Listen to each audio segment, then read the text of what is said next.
So here we are at the Michael Collins Monument, situated close to the crossroads of Beal and Blath. Now the area in which the monument here is situated is called Glenaruiga West. Now Glenaruiga West translates to the Glen of the Chase, which is interesting considering Michael Collins, a man who spent some of his life on the run, finally met his end here. Now at this point of the Civil War, when Michael Collins takes his tour of Cork, a lot of the anti-treaty IRA had been kind of pushed down into the southwest of the country, and this was one of their last remaining territories. So in the early morning of August 22nd, 1922, Michael Collins travelled west to Macroom, and from there travelled down towards Bandon through the small area of Beal and Blath.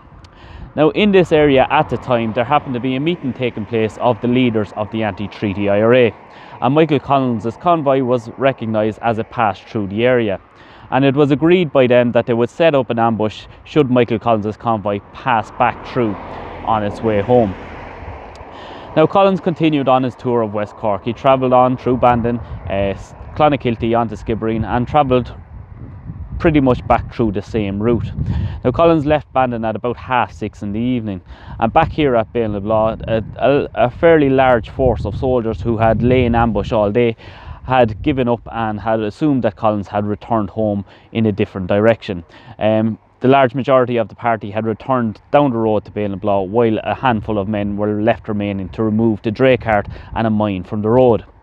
Now while these men were removing the ambush site, or dismantling the ambush site, Collins and his convoy happened upon them. Now the convoy consisted of 4 different vehicles. You had Jersey Smith as the scout on motorbike at the front, followed by a Crossley tender, followed by Collins' touring car, and finally the Slievenamon armoured car coming up the rear.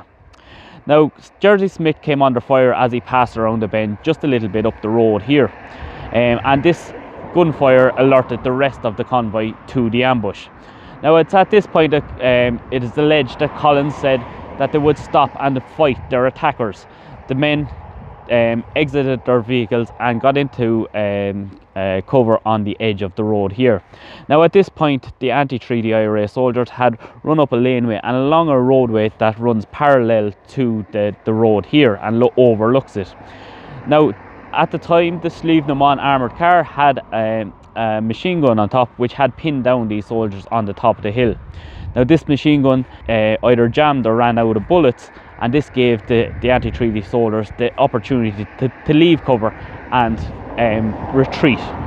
Now at this point Collins had moved down along the road a little bit and up along the bend here, and had come out of cover as the anti-treaty soldiers retreated, and at this point Collins received a single gunshot wound and is killed instantly. Now realistically we don't know the true facts of exactly what happened here, but these are, I suppose, what is generally accepted as what had happened at Beal and Blath on August 22nd, 1922. While we don't know the true details of what happened, what we do know is that on that day Michael Collins was shot and killed at an ambush at this site.